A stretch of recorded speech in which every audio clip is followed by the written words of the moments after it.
Yeah, my dog Bruno has stopped eating properly for a few days, but we thought it was nothing serious. By the time we took him to the vet, the infection had already gotten worse. I just wish we knew something was wrong sooner. Wait, weren't you using Cattail? Katil? What's that? Oh, Cattail, that veterinary app, right? That uses AI to provide data to pet parents and veterinarians. Exactly, it uses AI to detect health problems and instantly alerts the vet on the centralized dashboard. So instead of you finding out the problem later, you better find it sooner before it becomes serious. Honestly, that could save so many pets. Good morning, everyone. I am Akshara Gupta, a 12th grader from Kanpur. Good morning. I'm Vanya Karel. I'm from Kolkata, class 12. And I'm Anisha Gaurisaria from class 11th of Kanpur. Pets often hide signs of illness, making it difficult for owners and vets to detect health issues early. As a result, many conditions are diagnosed only after symptoms become severe, leading to delayed treatment, higher cost, and reduced quality of life. At the same time, vets have limited access to pets' health data between clinical visits. This gap in monitoring inspired us to create Zyro. So, what exactly is our solution? Well, if we talk about Zyro, the product, it's a collar that the dog wears around its neck and it has sensors inside it, using which, through machine learning and artificial intelligence, it collects data on everyday life of the dog. So, its breathing style, its sleeping habits, eating habits, temperature, all of that gets collected every single day and it creates a normal pattern for the dog individually and not generically.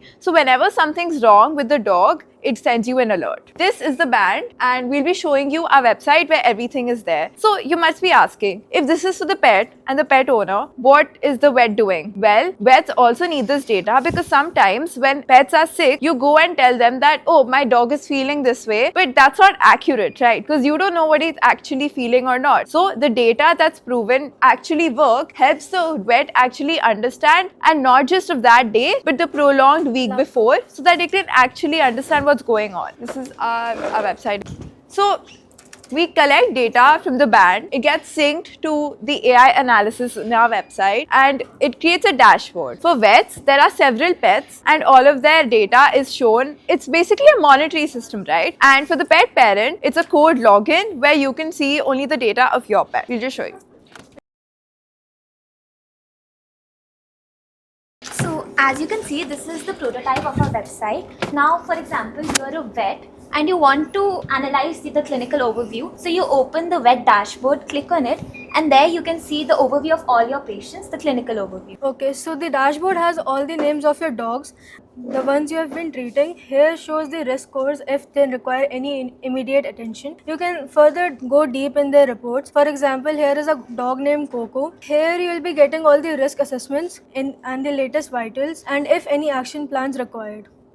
So we have another feature here. When pets get sick or hurt at home, supposedly a dog is running around being wild as usual and he hits a cupboard, right? You don't take a pet to the vet just because he's hit a cupboard. You just say lay it off, he'll rest and go sometime later. But if the injury is actually very severe, how are you getting to know? So for that, we've made an AI scan where you upload a picture of the leg or hand or wherever he's hurt, and it'll actually identify the exact injury for you, tell you the risk score, and tell you if a vet is needed or not. So supposedly we put this image. Now it looks like a cut, it could be an infection, and if it was only a cut, why is it here? I'm very confused, I have no clue what this is. And my vet is too far or unavailable. So I give it to this analyzing page and there we go. It's a hot spot on the top of the paw with inflamed skin lesions, which means it's basically an infection, but it looked like a cut, right? So we have the diagnosis, the treatment, and in this case, it's urgent to see the vet within 24 hours. So what makes Zyro different from others? We are building a veterinarian first ecosystem, and not just the veterinarians will receive the insights through the centralized dashboards, which will allow them to monitor multiple pets, track their long-term health records, and then give a more informed clinical review.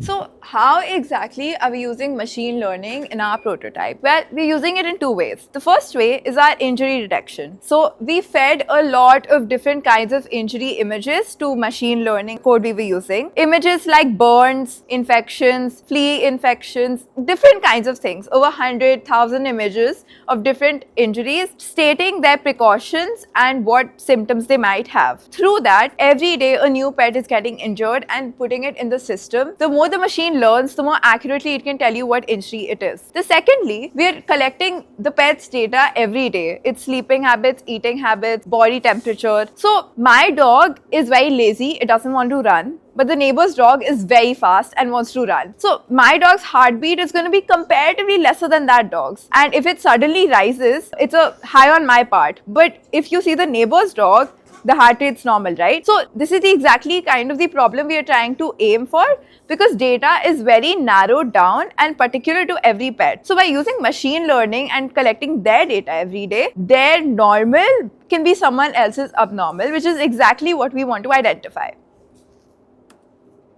As Sir talked about stakeholders, and they play a very important role. So these are the stakeholders that we are aiming at: pet owners, veterinary clinics, software developers, veterinarians, animal rescue organizations, AI engineers, government, distributors, researchers, wearable device manufacturers, marketing agencies, and labor.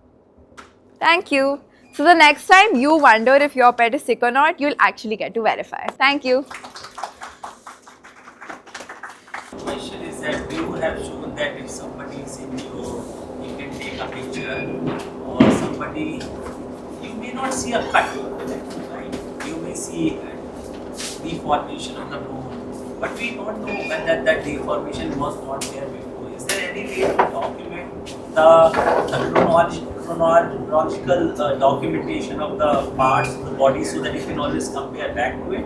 Right, so that's exactly what our dashboard is trying to do. So the dashboard that if you can just go back, it's on the other. So supposedly Coco, right? So if he was sick or if he had injured his leg earlier, when the patients are first logged in, they'll be having a full scan. So you have a scan of what their body looks like when it's completely fine, and it all gets stored here. So recovery, clinic visits, all of them will be chronically ordered, and any visit you want to see, you can just click on that day's visit and see what the vitals were on that day, so that the next day when it comes, you can compare it and be like, oh, this is not right. So that full data is being monitored as well as being collected chronologically. Like a note, you said heartbeat will go up, even they are going slow. If somebody sees some of that pet sees someone else, their heartbeat can go up, right? Right. So So that's just for daily monitoring. Like if it's way too abnormal, it'll send an alert. Right. Very good.